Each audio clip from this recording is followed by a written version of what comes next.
Para mí ser human first es la tecnología sirviendo a las personas y no al revés. Tiene la inteligencia artificial, como la estamos viendo hoy, la capacidad de terminar de desconectarnos a nosotros de nosotros mismos y de nuestro entorno. La tecnología te acerca de los seres que están lejos, pero te aleja de los que están cerca, ¿no? El gran reto de los que estamos hoy vivos se llama la irrelevancia. Una clase de humanos cuyas habilidades, conocimientos, ganas de hacer las cosas o energía no es superior a lo que la tecnología puede sustituir de inmediato. Hay un mundo de cosas que puedo automatizar, pero hay cosas que no. Y entonces hay que enfocarnos en eso que no. Y las personas que trabajen con la inteligencia artificial, pero para potenciar esta humanidad, estas cosas que los humanos hacemos bien, esa es la gente que se va a volver muy relevante en el futuro. Yo soy Germán Ahumada y esto es Creciendo Podcast. Bienvenidos a un episodio más el día de hoy aquí en Creciendo Podcast. Antes de iniciar este episodio, me gustaría invitarte al cierre de esta temporada, en el cual vamos a hacer un episodio en vivo donde hablaremos de la tecnología y el wellness en general, y pues te quiero invitar a que participes. Evidentemente va a ser un espacio donde puedes hacer network, hacer preguntas y pues cultivarte un poquito más de este tema. Entonces, si te interesa, por favor búscame en mis redes y te doy toda la información. Y bueno, en esta miniserie justamente vamos a platicar de la tecnología y de la adaptación. Para mí particularmente es un tema que me encanta. La tecnología, siempre he sido fanático, me encantan los hacks, me encantan los gadgets, entonces va a estar muy, muy entretenido. Y particularmente el día de hoy vamos a hablar de un tema muy importante que, si bien vamos a platicar de la tecnología y de las ventajas que esto tiene, pues vamos a ver esto cómo lo vinculamos de una forma en el que primero es el humano, ¿no? Human first es como lo denominamos, y tenemos como invitado el día de hoy a Santiago Espinosa. Santiago, bienvenido a Creciendo, es un placer tenerte con nosotros. Estoy muy contento de estar acá, muchas gracias. Santiago, antes de comenzar, me gustaría que tú te presentaras como te gusta que la gente te identifique el día de hoy. Eso me encanta, porque hoy me identifico muy diferente a como me identificaba antes. Hoy siento yo que tengo un regalo que dar al mundo, y la forma en la que he encontrado que lo puedo dar es siendo este emprendedor, una persona que ayuda a líderes de comunidades, gente que quiere conectar con otras personas porque ellos tienen una misión, y yo soy esta persona que les puedo dar ciertas herramientas para que lo hagan de mejor forma. Entonces, en el pasado trabajé yo en grandes corporativos y tengo una maestría y una serie de cosas que sé hoy que me han dado estas herramientas para poder hacer mejor esta misión y este regalo que yo le quiero dar al mundo. Pero sin duda hoy lo que me apasiona y lo que hago es trabajar con gente que quiere trabajar con gente, que quiere llevar estas diferentes misiones que tenemos las personas a todas las esquinas del mundo. Fíjate que entrándole al tema, y como mencionaba en la introducción, a mí la tecnología me encanta y la verdad es de que estoy impresionado cómo va avanzando, ¿no? Y cómo ha evolucionado a lo largo del tiempo, que ya lo vemos tan común, ¿no? O sea, las pantallas, las iPads, el celular con pantalla en el cual tienes absolutamente todo, es una brutalidad.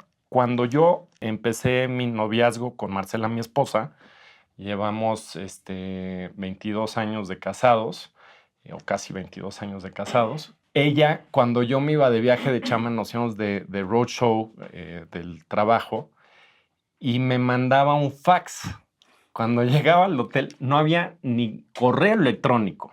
Wow. Y esto estamos hablando hace 22 años. No había correo electrónico. Sí, sí. Después, pues, empezó el tema del correo electrónico y una serie de cosas. Y yo siempre fui fan de traer la última tecnología. Oye, ¿qué están sacando los japoneses y esto y más? Entonces me compraba el gadget, ya sabes, que tenía la última tecnología, o el telefonito chiquito. en los hoteles existía este rollo de on command, Mm. que digo, todavía en algunos hoteles existe eso. Entonces, yo compraba todos los DVDs que habían y tenía una cosa que le cabían 500 DVDs Wow. y una cosa que organizaba los DVDs como ves hoy en el Apple TV, por género, ya sabes, Wow, actor y todo esto. Entonces, ¿cómo ha evolucionado? Y la realidad es que hoy en día, pues vamos aprendiendo a medida que nos va tocando la tecnología, ¿no?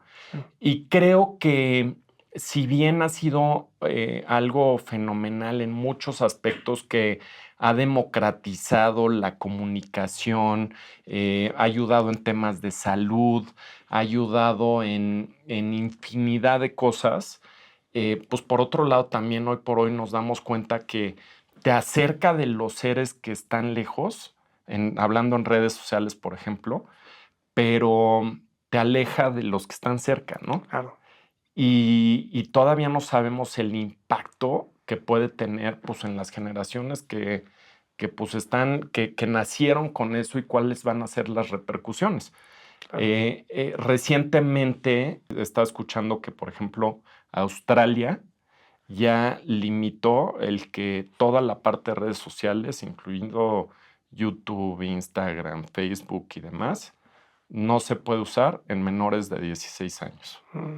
Entonces, pues vamos a vivir una cuestión que pues va a haber muchos cambios y hoy vamos a hablar pues de varios temas, pero justamente como comentaba, para ti, ¿qué es poner primero al humano, human first, en un mundo que, como estamos hablando, está de alguna forma dominado por la tecnología?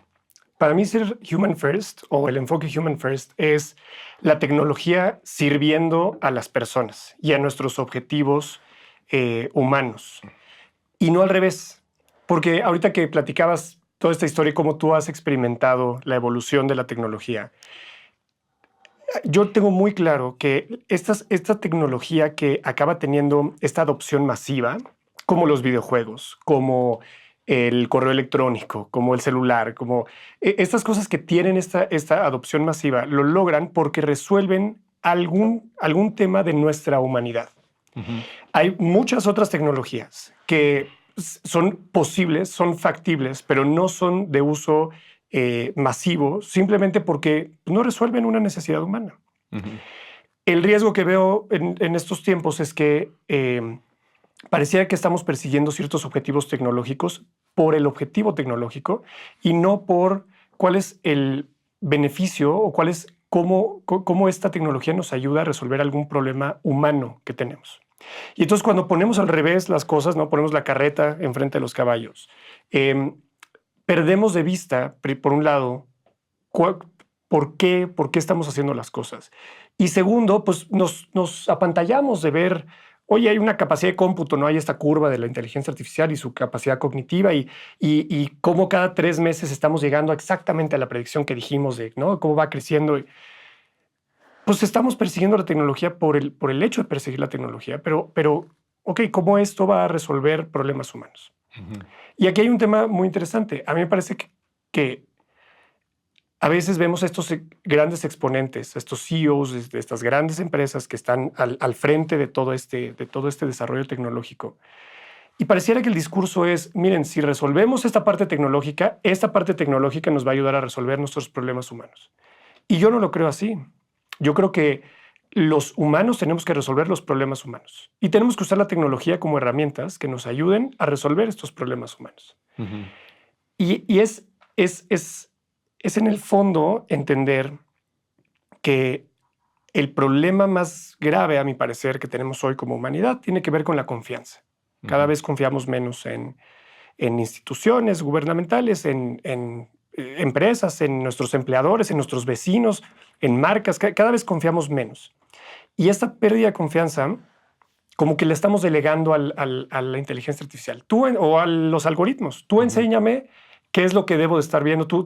Prefiero estar acá scrolleando y preguntándote a ti que tener que buscar en un espacio donde no siento confianza. Y lo único que hace esto es no está resolviendo el problema de confianza, al contrario, la agrava. Porque cada vez menos siento yo, por un lado, la necesidad, pero también la comodidad de ir a preguntarle a mi vecino cosas que ahorita me puede resolver el algoritmo rápido. Sí, 100%. Y ahorita que lo estás comentando, yo lo vivo en carne propia con mi hijo de 17 años, ¿no? O sea, le echas el rollo, esto, lo otro, te da el avión, ¿no? Ah, pero vi un reel de un cuate que le está dando la recomendación o del suplemento o la novedad en inteligencia artificial o lo que debe de hacer y a lo que se debe dedicar y dice, no, esto es la neta, Sí, ¿no? sí. Entonces, sí es muy, muy cañón. Y ahorita que tocabas el tema de las empresas, digo, porque yo creo que son varios subtemas, ¿no? Y podríamos estar aquí 5 horas platicando el tema, porque mucho tiene que ver, como dices, parte de la confianza, la democratización de alguna forma en el que el individuo pueda tomar decisiones y eso te puede ayudar de cierta forma. Pero por otro lado, grandes grupos de influencia y demás a través de estos algoritmos o inteligencia artificial pueden influenciar en las decisiones que puedes tomar. Y por otro lado, pues también está la parte de salud, de longevidad, de N cosas que pueden ir ayudando. Pero hablando del tema, primero entrándole a una parte de lo que mencionas de la responsabilidad y esta parte como de human first, a mí lo que me preocupa es el modelo socioeconómico que ha existido pues, durante muchos años y que a medida que avanza tan rápido la tecnología, ¿cómo nos podemos adaptar? ¿No? Porque hoy por hoy, lo que estamos viviendo hoy con la inteligencia artificial está evolucionando que cada mes es exponencial. Sí. Es exponencial el avance. ¿Y en qué va a terminar? Porque si bien nos está ayudando muchísimo, las empresas, su objetivo final, que no necesariamente es la mejor tecnología, pero es el bottom line, ¿no? O sea, ¿cuál es la rentabilidad que va a dar? Y si eso es, a pesar de las personas, y todo lo puedo hacer con inteligencia artificial y no necesito a nadie, mucho de la tendencia va para allá. Entonces, ¿qué va a pasar con la gente que está entrando hoy a estudiar, que está definiendo qué quiere estudiar? ¿Dónde va a estar parado en 4 años, no? Sí. A mí esa es la preocupación principal que me genera, ¿no? A ver, yo no soy partidario de estas predicciones medio fatalistas. A mí cuando me preguntan, oye, ¿tú ves que la inteligencia artificial se va a quedar con todos los trabajos? O va a tomar control, dominio del mundo, ¿no? A mí me parece que estas son preguntas que sin duda es interesante hacerlas, pero a mí me gusta hacer otra pregunta que creo que es más pertinente y que tiene hoy... tenemos hoy forma de entender cuál es el impacto y de empezar a moldear lo que es un poco lo que decías.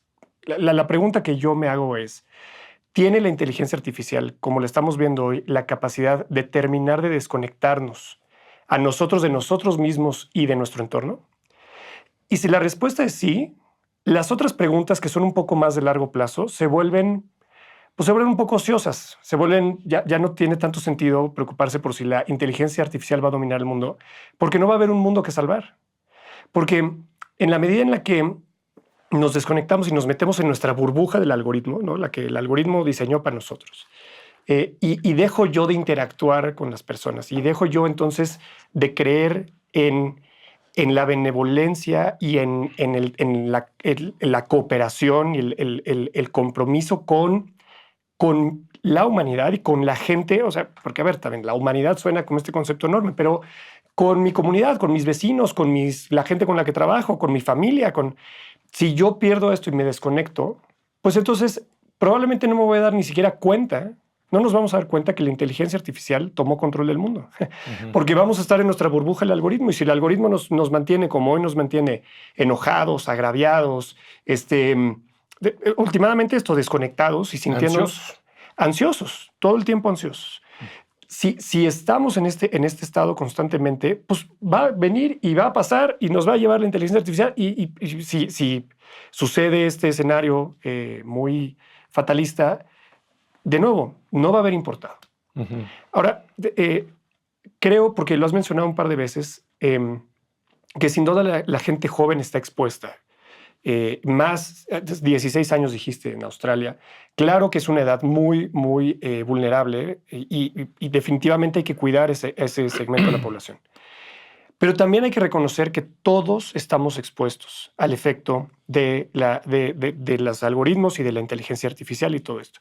Yo lo veo en mis papás y en sus amigos y en gente de esta edad, los baby boomers, ¿no? Y generaciones más arriba, que es impresionante lo vulnerables que están ellos a los algoritmos y este sentimiento de agravio de ya me reenviaron la historia del video del político que salió a decir no sé qué cosa o ya sabes. Y entonces siempre encontramos razones para estar enojados todo el día. Y muchas veces es fake news. Además es fake news o además ya la gente ya entendió que si haces enojar a la gente, bueno, esto lo hemos entendido desde hace muchos años, que si haces enojar a la gente obtienes muchas más respuestas que si las haces sentir bien. Ujú. Entonces hay veces que sí es verdad que alguien dijo alguna tontería, alguna cosa que hace enojar a un segmento de la población y hace que otro segmento de la población lo felicite, que además engancha al algoritmo, entonces el algoritmo envuelve en la burbuja a los que se quieren enojar, les enseña este contenido, a los que están de acuerdo con eso, les enseña este contenido, pero al final de cuentas este segmento de la población, que es quizá un poco más grande, yo lo siento todavía más vulnerable que los chavos que nacieron con todas estas cosas ante estos estímulos Ujú. que nos está enviando los algoritmos y nos está enviando la inteligencia artificial. Sí. Ahora, yo creo que vale la pena que dividamos la plática en dos. Sí. Y a lo mejor la podemos empezar por los riesgos o las cosas negativas, partiendo de lo que acabas de decir, que capta más la atención para que la gente se altere. Y después hablamos de todas las cosas buenas, Bien. que la verdad yo le veo más el lado positivo, ¿eh? Soy, como lo decía yo, soy un fiel creyente que la tecnología nos puede ayudar a muchas cosas. Y ya en la segunda parte voy a hacer una mención súper reveladora de inclusive como un proyecto de vida que tengo, que creo que a través de la tecnología se puede lograr eventualmente un efecto como la película de Matrix, ¿no? O sea, así de cañón.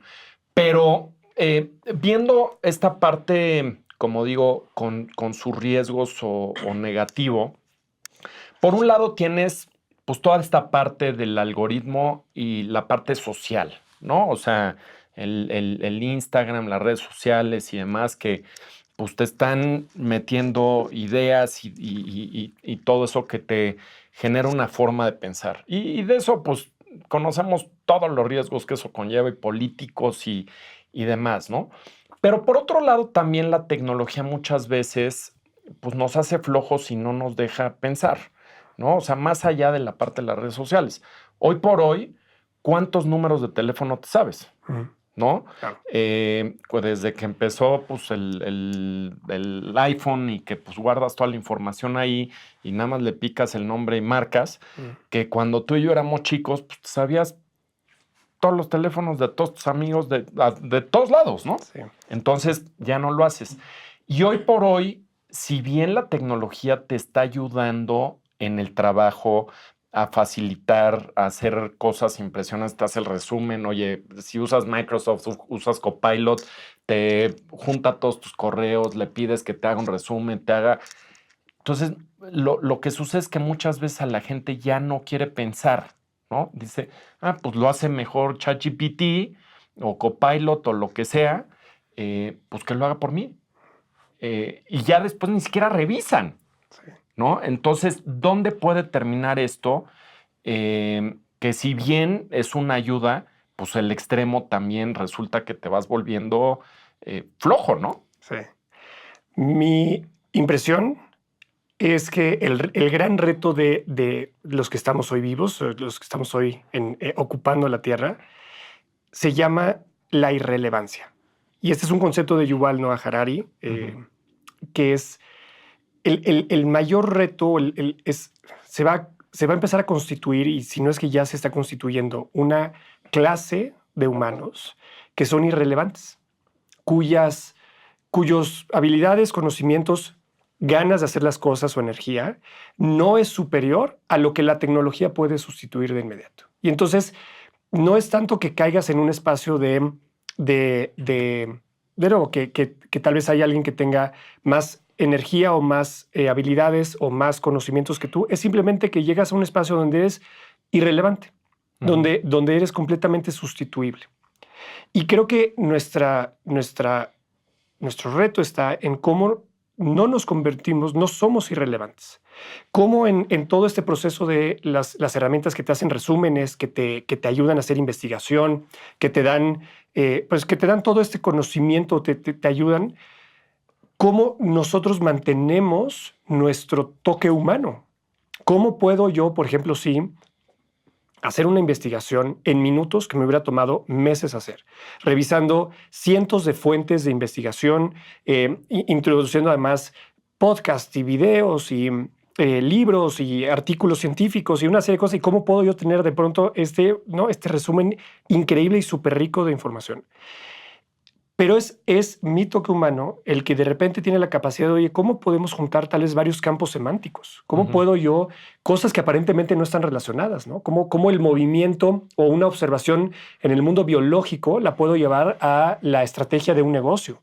¿Cómo observar cierto fenómeno climatológico lo puedo aplicar en un proceso de fabricación? O sea, estas cosas donde la tecnología, al menos en el estado donde la vemos hoy, no tiene la capacidad de hacer estas conexiones, donde necesita cierta estructura para funcionar bien y ciertas instrucciones claras y repetitivas y automatizables para funcionar bien, mientras que el que nosotros aportemos esta parte de creatividad, y además aportamos más cosas, Germán, que me parece muy interesante, porque leía yo este artículo de The Economist a principios de este año que decía, ¿dónde están los miles de puestos de trabajo que iban a ser sustituidos por la inteligencia artificial? Claro que ha habido, y luego también hay estos headlines gigantes de tal empresa despide a 1,000 trabajadores por ser sustituidos con inteligencia artificial. Los hay. Pero no estamos hablando de un movimiento masivo todavía. No estamos viendo estas pérdidas de empleos, caídas a nivel global. Claro que no.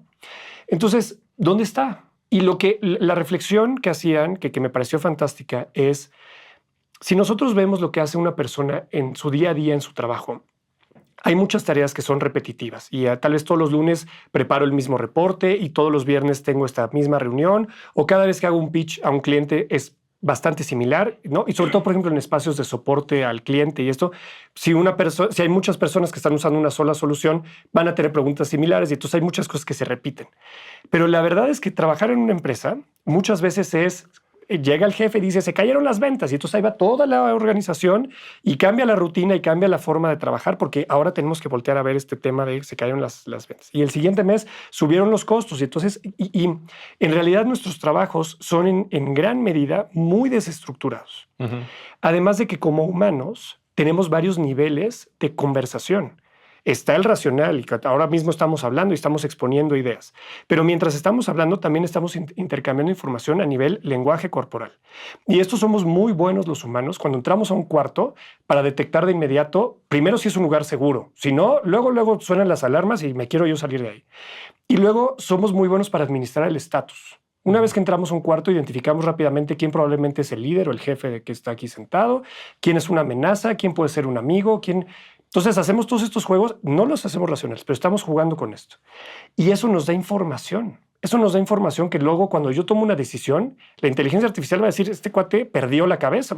¿Por qué está decidiendo ir por este camino cuando el camino más obvio es este?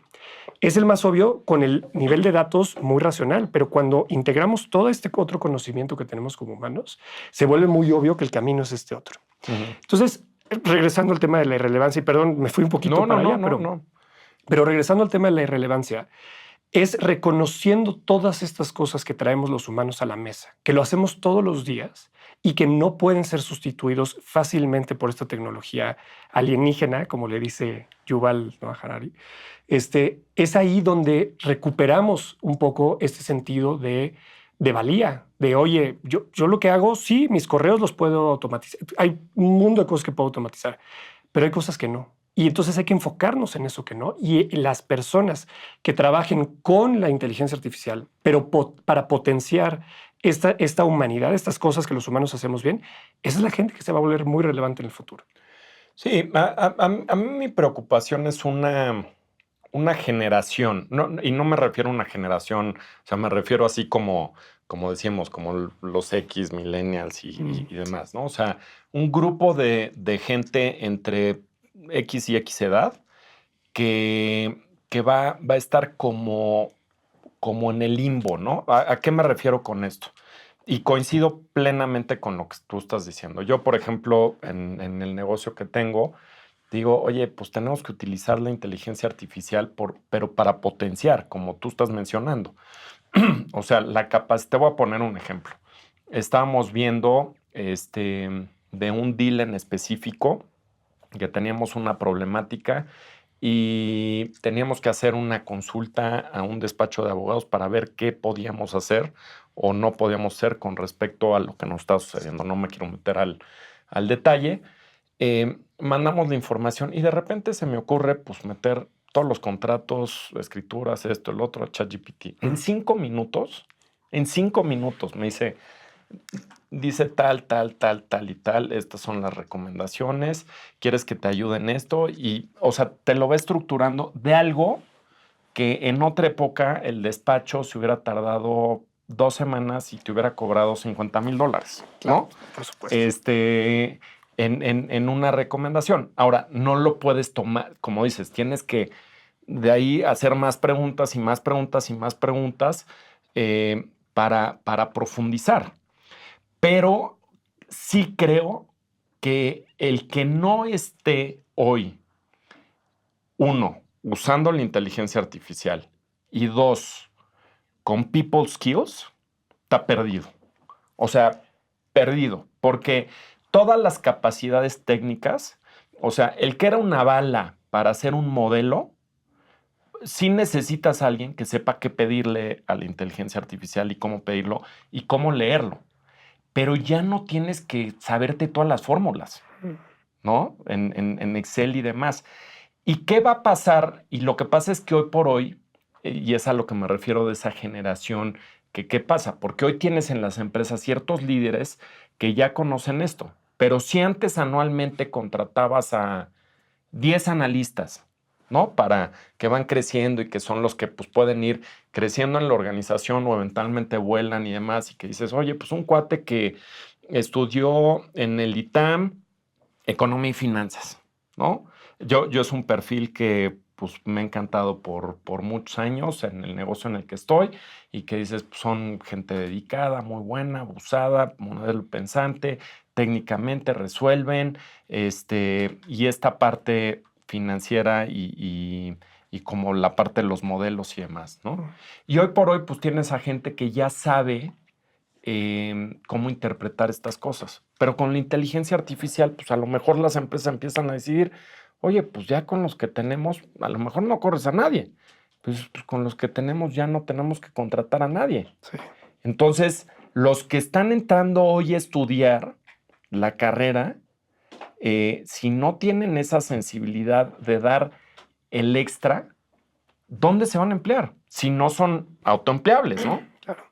Esa es como que la parte que digo, ay, ¿qué va a pasar? Y esto te estoy hablando en 3, 4, 5 años, ¿no? O sea, no estoy diciendo qué va a pasar en 10, 15 años. Muy rápido.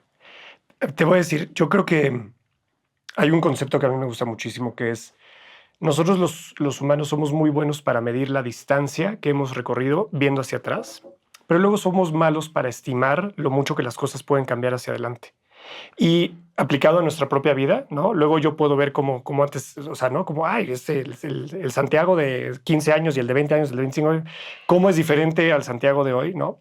Pero luego estimo que más o menos las cosas van a seguir parecidas los siguientes 30 años de mi vida. Cuando he visto un cambio tremendo en los últimos 30, pero no logro estimar correctamente todo el cambio que puedo tener en los siguientes 30 años. Y siento que un poco esto que estamos platicando parte de una premisa que es que los chavos van a entrar a empresas a trabajar.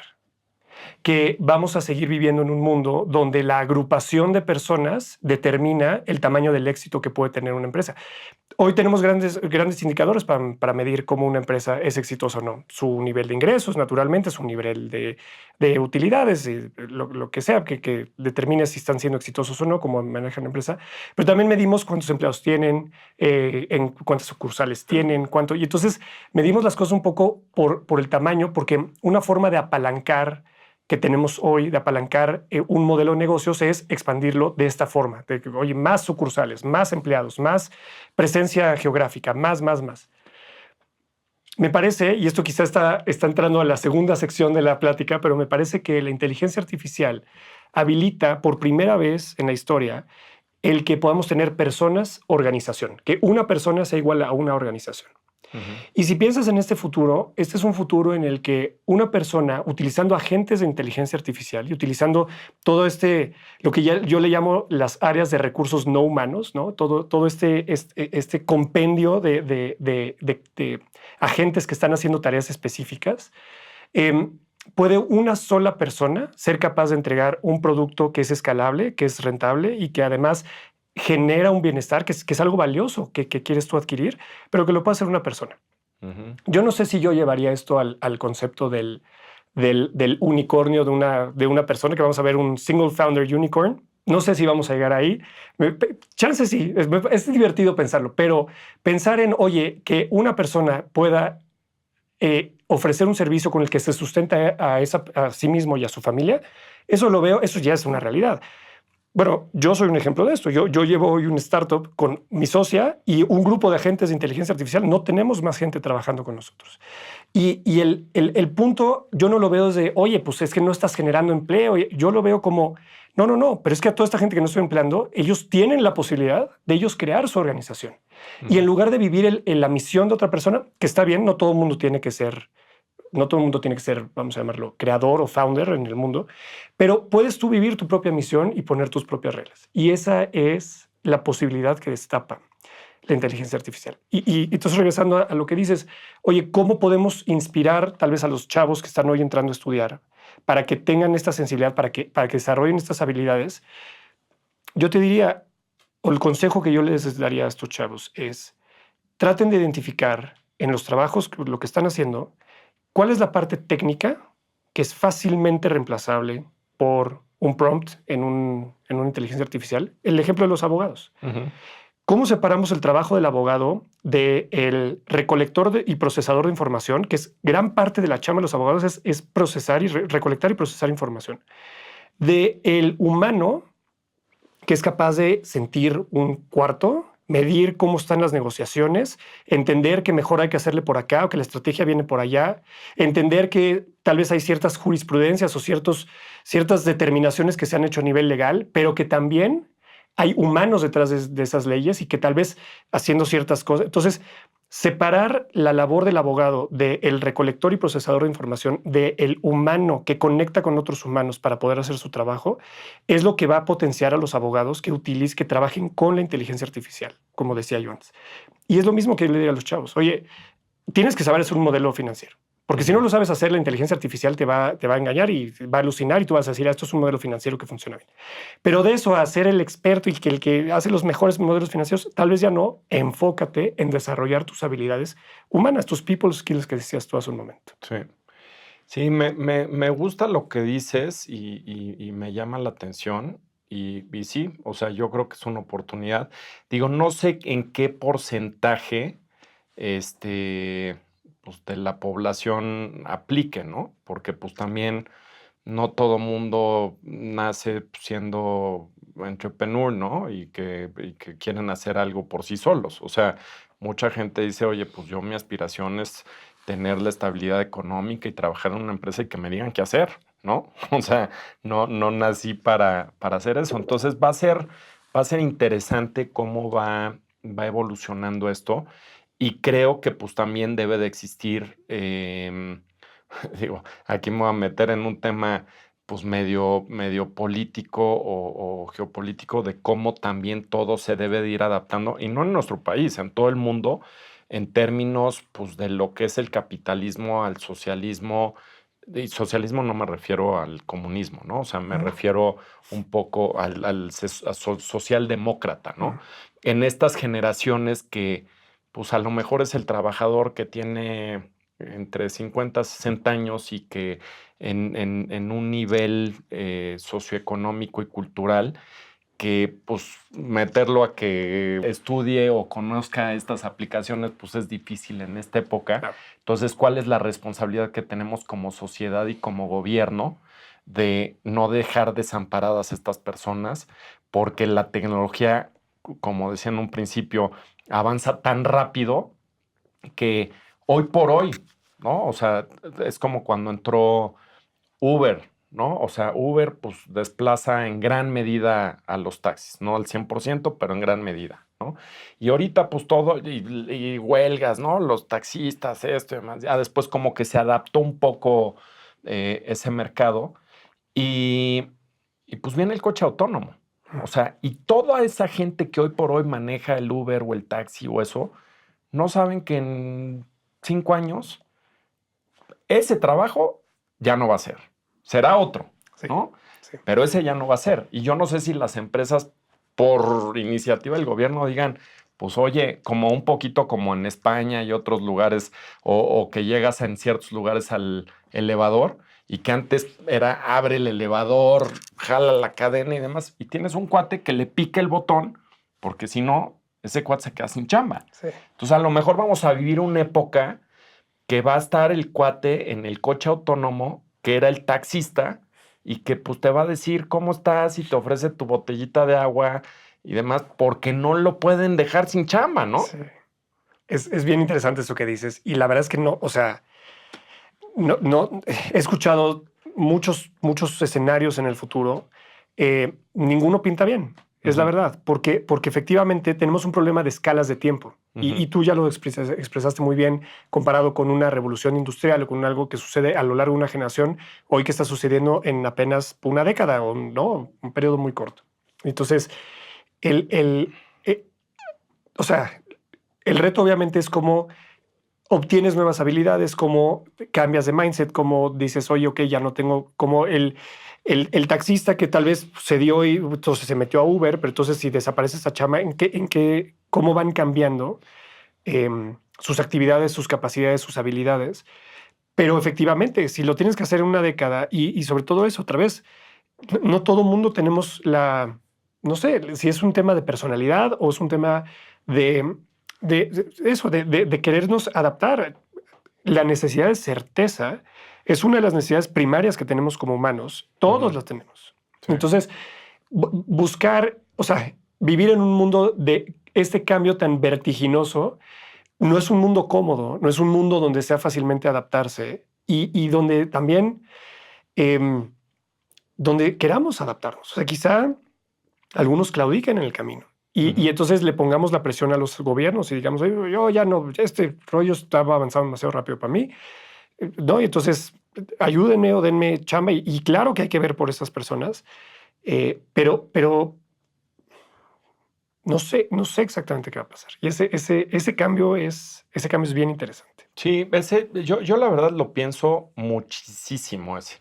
O sea, sí lo pienso porque creo que a la velocidad que está avanzando la tecnología, puede generarse la parte buena en el sentido de decir, oye, digo, y olvídate, digo, porque lo vemos en una escala de tiempo muy corta, ¿no? Cuando leemos los libros como Sapiens, ¿no? Y que hablas de la humanidad y desde la creación de la humanidad, del universo y demás, y 450 millones de años y lo que ha pasado en la humanidad en tan poco tiempo, relativamente hablando, pues digo, a lo mejor a los que nos están escuchando no les llama la atención ni les interesa porque dicen yo no voy a estar aquí, pero ¿cómo van a estar las cosas en 1000 años? ¿No? Y cuando lo ves en términos de perspectiva, o sea, de que viene, o sea, la manipulación genética, el que pueda haber eventualmente superhumans, en fin, una serie de cosas brutales, pero digo, entrando un poco más a la parte ahora positiva y no vinculándolo únicamente con la inteligencia artificial que está de moda y que podemos profundizar, a mí me llama mucho la atención la capacidad de lo que nos da en términos de información la tecnología. Digo, ya vi que tú tienes también ahí tu Oura Ring. Sí. Yo he sido fanático de todos los wearables que te puedas imaginar. El único que no he usado es el de Whoop. Todos los demás los he usado, ¿no? Y pues llevo la estadística de cuánto quemas de calorías, el sueño, el readiness, el otro, y me gusta. La verdad, sin ser también obsesionado, porque conozco gente que dice, híjoles, no, ya el reading está de la patada, ya me tengo que ir a dormir, ¿no? Y empiezas a sustituir cosas naturales de decir, te sientes bien, pues qué más dan, ¿no? Claro. La primera pregunta es cómo nos ayudan pues, todos estos elementos y podemos explorar en varias partes de la plática alrededor de toda la capacidad que nos puede dar la tecnología para justamente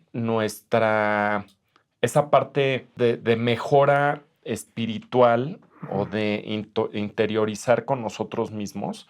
Y es el ejemplo de lo que decía tipo como de The Matrix, ¿no? O sea, yo creo que, por ejemplo, la música, ¿no? Tú te pones la música para escuchar y una meditación con música, por lo menos para mí es totalmente diferente que sin música, ¿no? Y el neurofeedback, en fin, una serie de cosas que yo creo que lo que la tecnología y la inteligencia artificial al fin del día no tienen y no van a tener es esta parte de las emociones y los sentimientos y todo lo que el humano, la grandeza que tenemos los humanos, ¿no? Claro. Pero cómo a través de nuestros sentidos, de la vista, del olfato, del oído, del tacto, aprovechando la tecnología, nos puede ayudar a ser mejores personas, ¿no? A ver, déjame contarte quizá mi historia con el Oura Ring, porque, o sea, a mí me recomienda mi coach, me dice, oye, deberías de comprarte esta cosa porque te va a ayudar a medir y hacer y todas estas cosas. Perfecto. Y entonces lo hago y empiezo a descubrir con data. Yo soy ingeniero, entonces a mí me fascina ver información de todo, de lo que sea. Y entonces empiezo yo a descubrir con información qué son las actividades o los comportamientos que yo llevo a cabo que más mejoran o afectan los indicadores que mide el Oura. Y entonces me doy cuenta que, por ejemplo, que para dormir bien tengo que cenar temprano. No puedo tomar alcohol básicamente en el día completo, pero sobre todo, o sea, después de las 4 o 5 de la tarde, si me echo una copa de vino, mi sueño se ve afectadísimo. Obviamente mantener un ritmo, ¿no? Y dormirme más o menos a la misma hora todos los días y despertarme todos los días a la misma hora, e incluso en fines de semana. Y entonces empiezo yo a ver con información o sea, cuáles son los comportamientos que hacen que mi cuerpo esté mejor. Pero entonces sucedió algo muy curioso, porque entonces por primera vez empecé a poner atención a cómo se sentía dormir bien. Yo viví muchos años de privado de sueño. Y además, no solamente porque las horas eran insuficientes, sino porque hacía todo lo incorrecto. Yo me echaba, o sea, yo cenaba con una chela y además me iba a dormir con la tele prendida y además, o sea, mis horarios de dormir entre semana eran completamente diferentes a mis horarios de dormir de fines de semana y una serie de cosas que sé que ahora sé que afectan mucho el sueño, pero tal vez lo había escuchado, tal vez lo había leído, pero no lo había experimentado. Y una vez que lo experimenté, que le vi con datos, de repente, entonces ahora puedo despertarme en la mañana y saber, sin ver el Oura, más o menos cómo dormí, porque me ayudó a reconectar conmigo. Y creo que ese es el camino, no porque sea mi camino, sino porque un camino donde la tecnología nos ayuda, porque tal vez tenemos el cerebro configurado de cierta forma, como a mí, que me ayuda a ver información para confirmar ciertas cosas. Entonces, al meter la información a la ecuación, entonces puedo yo conectar con mi humanidad y decir, así es como se siente dormir bien. Y entonces lo sigo trayendo porque me encanta y porque me da insights y sobre todo porque sabe cuando me voy a enfermar, que eso me parece fantástico. Me empieza a decir, oye, tienes señales de que te vas a enfermar. Y esto me parece, o sea, eso sí, todavía no soy capaz de sentirlo antes de enfermarme. Pero pero sí definitivamente lo siento ya más obsoleto para las cosas que me ayudó al principio, no porque haya cambiado la tecnología, sino porque ahora puedo leer estas cosas yo en mí. Sí. Fíjate que a mí me pasa un poco lo mismo y es un tema como de confirmación. Igual, siempre me ha gustado como que medir todo antes de que existieran pues todas estas cosas.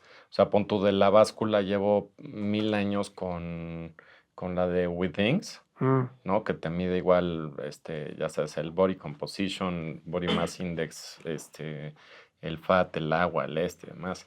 Pero desde antes de eso, hacía mi grafiquita. Y eso se lo copió a mi papá. O sea, tenía mi grafiquita y cómo iba. Entonces, ya sabes, pues estimo llegar aquí y eso. Ya iba midiendo, ¿no? Todos los días con el puntito y eso. Entonces, como que cuando empiezan a salir todas estas cosas me encantaba porque pues con la aplicación, el de Withings, pues vas viendo el peso y cómo vas evolucionando y de tu meta y cómo vas, ¿no? Con todas esta parte de los gadgets, pues para mí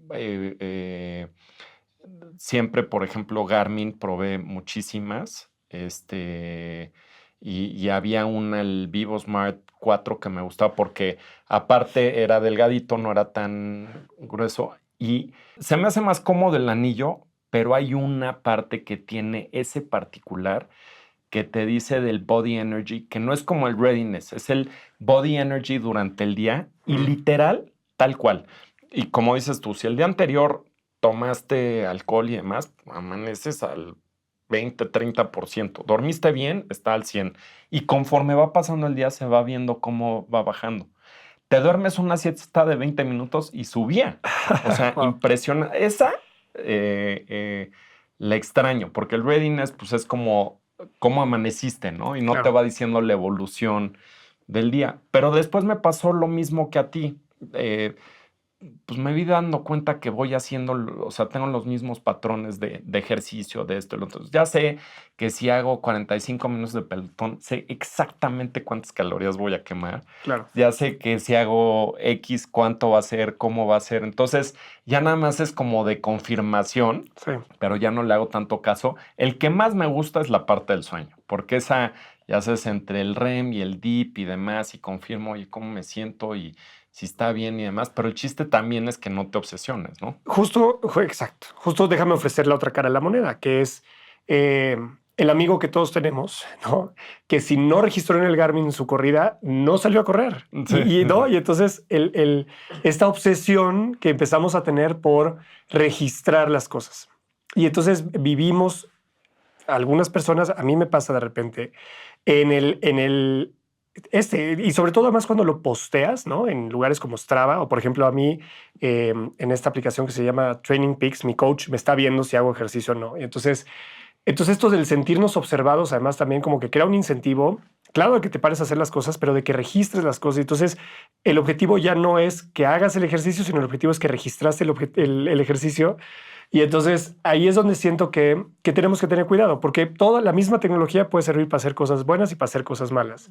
Sí. Si no te sirve para conectar contigo, tómate un break, ¿no? Y entonces quítate todas estas madres, ponlas allá un mes y reconecta con cómo se siente salir a correr, cómo se siente ir a nadar, cómo se siente hacer ejercicio.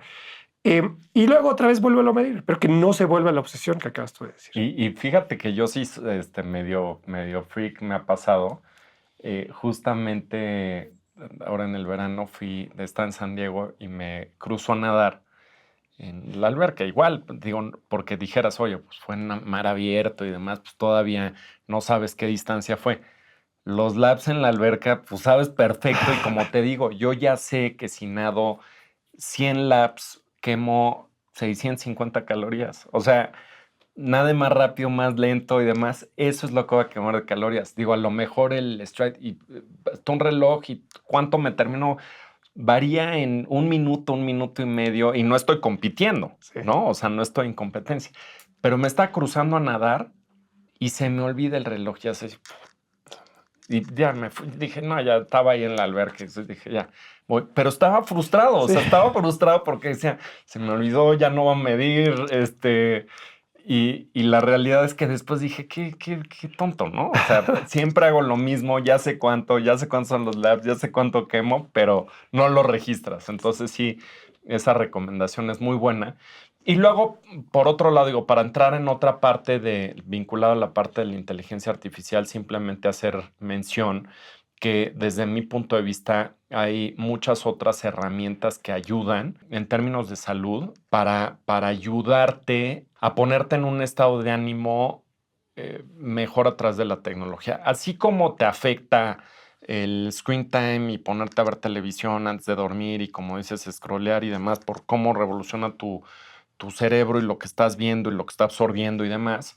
También del lado positivo, pues tienes toda esta parte desde meditaciones guiadas, hay sintonizaciones y en frecuencias en megahertz no me acuerdo cuáles son los megahertz, que te pueden poner en un estado alfa, ¿no? O sea, que es como un grado entre, un poquito como el REM, sleep, que es donde justamente conectas con la parte del subconsciente y que estas frecuencias en sonido pues te pueden ayudar a hacer una meditación y que con la frecuencia te ayude a relajarte más y entrar en un estado alfa, que es un estado meditativo o que te puede ayudar a estudiar y demás, ¿no?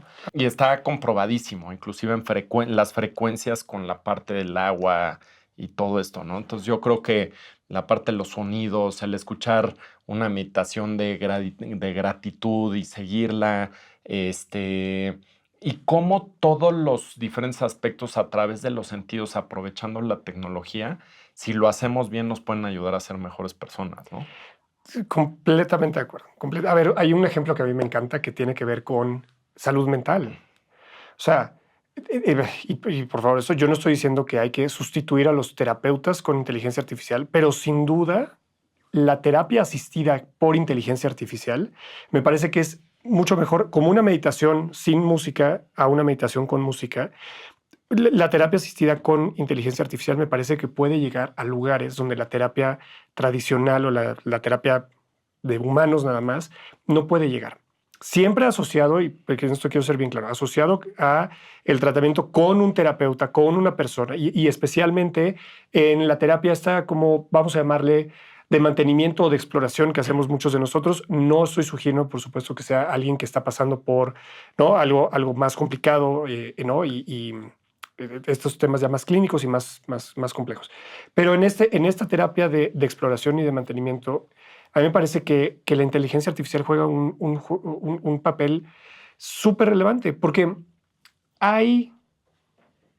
otra vez tenemos estas capas como humanos. Y a la hora que estamos platicando con un terapeuta, hay muchas cosas que no decimos, que pensamos y decimos, no, eso me lo voy a guardar, eso no lo voy a decir. Y entonces, pero a la inteligencia artificial no nos da pena, que nos va a juzgar, que nos juzgue lo que quiera, que me importa. Y entonces podemos profundizar más. Y si entendemos que este binomio puede ser interesante, y entonces entrenamos a un modelito de Claude o de ChatGPT para que tenga ciertos entendimientos de cómo hacer la terapia, qué tipo de preguntas hacer y qué esto, lo que sea, se potencia. Y entonces tienes tu espacio donde puedes profundizar y decirle todas las cosas que no te atreves a decirle a una persona, y luego el espacio donde quizá sí trabajas y procesas aquello que aprendiste acá. O sea, se puede volver bien interesante. Sí, y estoy de acuerdo. Digo, a lo mejor puede ser algo controversial y un terapeuta va a decir, no, hombre, pues eso no sirve y demás. Pero yo creo que es simplemente pensarlo como si haces journaling, ¿no? O sea, el simple hecho de que tú estés escribiendo las ideas y demás te ayuda a sacarlo y a reflexionar. Y muchas veces las respuestas las tienes tú mismo. Entonces, si de alguna forma a través de una herramienta de inteligencia artificial te ayuda a organizar tus ideas, pues, aunque te diga así, whatever, ¿no? Y tú lo estás sacando y te sientes cómodo haciendo eso, definitivamente yo creo que es algo que ayuda. Y hablando de la inteligencia artificial, hace ratito comentabas y me gustaría retomar el tema de un agente de inteligencia artificial. ¿Cómo explicarías cómo funciona esto y cómo ya de alguna forma pudiera estar impactando en nuestras vidas o cómo puede impactar a nuestras vidas? A mí me parece que para hablar de agentes hay que hablar nada más de esta versión que usamos todos de inteligencia artificial, que son los chats, ¿no? Y entonces este espacio donde uno mete ciertos prompts, ciertas instrucciones y obtiene ciertas respuestas. Se ha ido sofisticando y ahora que salió el ChatGPT 5 y hay hay evolución, porque entonces ahora podemos organizar estas conversaciones por proyectos y les podemos dar contexto y podemos hacer estos master prompts. Pero últimamente a mí me sigue pareciendo que estos chats tienen dos grandes limitaciones. Uno es, son muy buenos para acordarse de las cosas más recientes, pero son muy malos para acordarse de las cosas que ya pasó cierto tiempo de que tuvimos esta conversación.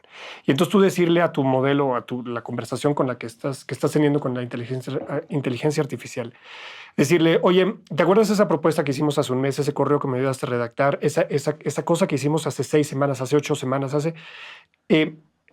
tiene muchas dificultades para realmente volver a captar esa idea con la claridad con la que nosotros la podemos captar.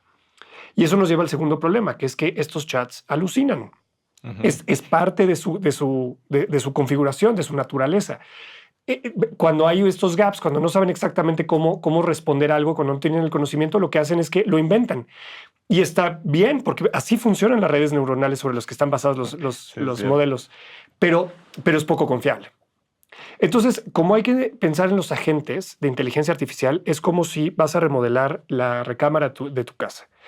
Y entonces necesitas contratar a ciertas personas porque quieres pintar las paredes, quieres poner una alfombra, quieres cambiar las lámparas, quieres hacer varias cosas. Y entonces el agente de inteligencia artificial uno de ellos va a ser el pintor, uno de ellos va a ser el instalador de la alfombra, uno de ellos va a ser el electricista. Si pones al pintor a instalar la alfombra, tal vez acá en México lo va a hacer, ¿no? Pero tal vez lo va a hacer, no, el resultado no va a ser el que tú esperabas, no lo va a hacer en el tiempo que tú esperabas, tal vez el costo no va a ser el que tú esperabas, porque le estás pidiendo a alguien que haga algo fuera de su expertise. Entonces, lo que hacemos con los agentes de inteligencia artificial es tratar primero de especializarlos, de convertirlos en, tú eres el pintor, tú eres el instalador de la alfombra y tú eres el electricista. Y juntos vamos a trabajar para remodelar la casa. Pero entonces ya no tengo una conversación de remodelación de la casa. Tengo 3 agentes que cada uno tiene una función específica y que el resultado final es remodelar la casa. Ahora, y obviamente escuchándonos y viéndonos va a haber gente que le sepa mucho este tema, pero a mí me gusta este modelo, o entender a los agentes de inteligencia artificial como el conjunto de 3 elementos, la suma de 3 elementos. ¿Por qué digo que hay gente que nos va a ver que va a decir es que hay más y hay que ver? Yo creo que son 3 elementos básicos que tiene que tener un agente de inteligencia artificial. Primero tiene que tener un modelo de lenguaje, un modelo de inteligencia artificial al que le conectemos, ¿no? Entonces puede ser alguna versión del GPT no sé cuál, alguna versión de los Geminis, alguna versión de Claude, no importa. Pero entonces necesitas tener el modelo del lenguaje natural o del lenguaje grande, el LLM, sobre el que corran todas estas cosas. Es el primer elemento. El segundo necesita un prompt o una instrucción que le dé contexto. Hay que saber que este prompt va a correr el mismo todas las veces que nosotros trabajemos con este agente. Entonces, todas las veces el prompt le va a decir, oye, tú eres un electricista que sabe instalar lámparas de esta forma, que tiene este tipo de expertise, que tiene este enfoque, que le gusta que las lámparas queden alineadas con los cuadros que hay en la habitación, lo que sea relevante para crear este agente de inteligencia artificial. Y tercero, le das herramientas que le permitan hacer muy bien su trabajo. Estas herramientas pueden ser desde decirle tú vas a hacer búsquedas en Internet para encontrar esta información. Le puedes dar bases de datos de tus clientes para saber cuáles son las fechas de cumpleaños o cuál es el saldo que tienen en su cuenta o cuál es lo que sea. O pueden ser información pública como cuál es el valor de la TIE o de los CETES de histórico o qué rendimiento han dado ciertas inversiones. He trabajado mucho con fintechs, como puedes ver, pero o sea, le das herramientas que le permitan hacer mejor su trabajo. Y le das ejemplos de qué es este trabajo bien hecho. Esa es una de las herramientas que le das. Le dices, oye, aquí hay una conversación de algo que está bien hecho y aquí hay una conversación de algo que está mal hecho, para que tenga referencias para saber cómo hacer mejor su trabajo. Entonces, con esto creamos un agente, creamos a nuestro electricista. Entonces, podemos crear estructuras de agentes de inteligencia artificial. Entonces, podemos pensar en ellos de la misma forma en la que pensamos en equipos de trabajo o en grupos de personas, cómo los organizaríamos para lograr un objetivo. Entonces, por ejemplo, una estructura de agentes de inteligencia artificial que yo uso mucho es, tengo a un editor, que es un jefe, digamos, ¿no? Y luego tengo a 3 escritores. Entonces, estos escritores tienen la consigna, o tienen este prompt de contexto, Pero dime una cosa, sí. O sea, ¿utilizas a diferentes herramientas? O sea, así como decías, pues está el chat y está ChatGPT o vas utilizando de out of the box de una de las empresas de decir, este es bueno para esto es bueno para esto y este es bueno para esto y para cada cosa utilizo a uno. Correcto, Ajá. así es. O sea, yo configuro cada agente de acuerdo a cómo sé que va a cumplir mejor su función. Entonces eso puede incluir, oye, yo tal vez para este agente, por lo que tiene que hacer, me conviene pegarle este modelo que es mejor procesando números. Y tal vez para este otro agente que es mejor en temas conversacionales o que tiene que hacer temas conversacionales, le pego este modelo de inteligencia artificial que es mejor para temas conversacionales. Entonces, yo diseño cada agente de acuerdo a la función que va a cumplir cada agente. Ahora, a la hora que los organizo en una estructura, entonces yo determino cómo yo puedo sacarle el mayor jugo a cada uno de estos agentes de forma individual. Y entonces, te digo, una estructura posible es hacerlo como un equipo de trabajo, donde hay un jefe, un gerente, que es el que recibe la instrucción del usuario y la asigna a cada uno de estos agentes. Decía, el ejemplo que a mí me funciona es, tengo un editor al quien yo le digo, oye, vamos a escribir ahora un post de este tipo de cosas, le doy un montón de contexto, tal vez algo que yo leí, algo que yo escuché, lo que sea, y se lo doy.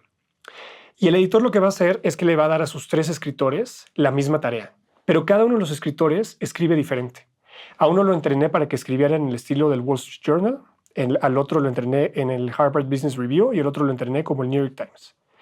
Y entonces tal vez el mismo pedazo de información definitivamente lo van a escribir distinto cada uno de estos escritores. Y luego el editor le di una escala para saber qué es lo que a mí más me gusta. A mí me gusta la simpleza, ser directo, la economía de palabras, ciertas cosas. Y entonces evalúa los 3 escritos y me propone y me dice, oye, para esto que tú quieres hacer, te sugiero que escojas el estilo del New York Times. Pero de todas formas, puedo yo ver lo que escribieron los 3 escritores y escoger. Entonces, ¿qué estamos haciendo aquí? Lo que estamos haciendo es especializar a uno que sabe escoger escritos y a 3 que son buenos para hacer una cosa muy bien. Ahora, no tienen que ser necesariamente jerárquicos, pueden ser también secuenciales, como en una fábrica. Oye, una actividad que requiere que se haga en varios pasos, tienes el agente 1, el 2, el 3 y el 4. Y tal vez así pasa la tarea del 1 al 2, al 3, al 4. El 4 revisa y evalúa si el trabajo es suficientemente bueno. Si no lo es, lo regresa al 1 y volvemos a empezar. Y hasta que el 4 está satisfecho, el 4 le entrega al usuario el resultado de lo que sucedió. Esto sucede en fracciones de segundo, O sea, pero si lo pensamos así, entonces, por ejemplo, también temas de soporte de clientes. Podemos tener un agente que sea un excelente recepcionista. Hola, buenas tardes. Buenas tardes, ¿cómo estás, Germán? Bienvenido, lo que sea. ¿En qué te podemos ayudar? Oye, quiero saber cuál es el saldo de mi cuenta. Perfecto. Y entonces esta gente dirige esta conversación con el agente que sabe entregar los saldos de los clientes. Sin que el cliente se entere. Esto no es un call center, no es un... marque la opción 7 para... Y luego esta gente tal vez hace otra pregunta al cliente y entonces lo manda a, oye, promociones de tarjetas de crédito. Y entonces todas estas cosas están sucediendo con estos especialistas que no son generalistas. Para el cliente es seamless, es omnicanal. Estaba hablando con la marca tal. Sí, está padrísimo. Pues muy interesante, Santiago. Digo, yo creo que nos da esto para otra plática otro día y sí hay otros temas que me gustaría profundizar y pues de todo lo que tiene que ver la tecnología con todos los temas geopolíticos y demás que sí me gustaría dejarlos para otra entrevista.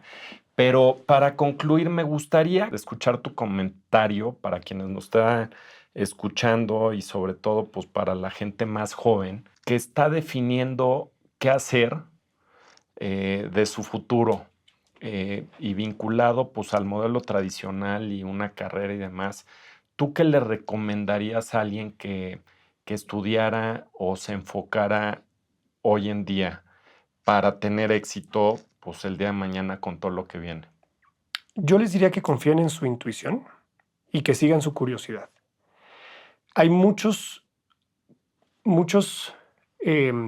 áreas del quehacer humano que parece que ya están resueltas, ¿no? Que ya hay un montón de gente que ya se metió a ese rollo, ya está resuelto, ya no se necesita.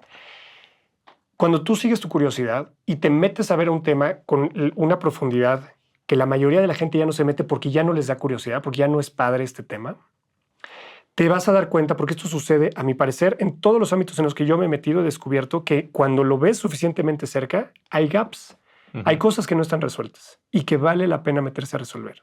Entonces, si las personas seguimos nuestra curiosidad y queremos, entonces, y además lo sentimos como un juego, lo sentimos como un, oye, esto a mí me encanta saber más de este tema, que lo sigan, que lo sigan.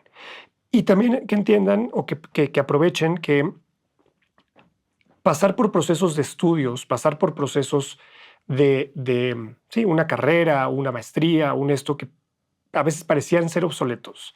También hay que separar estos de la parte técnica, que es adquirir conocimiento, de la parte social y humana. Enfrentarnos a estos espacios donde me va a calificar un profesor, donde tengo que hacer equipos para entregar un trabajo, donde tengo que ir a materias que no me gustan, nos entrenan. Y network, aparte. Y bueno, claro, por supuesto. Entonces, creo yo una red de pares que me va a ayudar o con la que puedo yo transitar el mundo que viene después de este proceso. Pero tiene este beneficio que muchas veces no mencionamos, este beneficio social y de comportamiento humano que nos va a ayudar a ser exitosos en los retos que tengamos adelante, porque no todo es la parte técnica. La parte técnica está bastante resuelta. Entonces, si sigo mi curiosidad y me enfrento a estas situaciones que a veces no son cómodas, puedo yo adquirir las herramientas que necesito para entonces sí salir a resolver un problema que luego va a ser técnico, pero que empieza por una necesidad humana. Sí, sí, coincido totalmente con lo que estás mencionando. Y también, pues, aprovechar, ¿no? O sea, a medida que el mundo va rápido, es cómo puedes aprovechar esa parte de, como dices, por un lado la parte de la disciplina, el enfrentarte a esto, tu propia frustración, y que te va forjando, ¿no? Para lo que viene, porque no todo en la vida es bonito.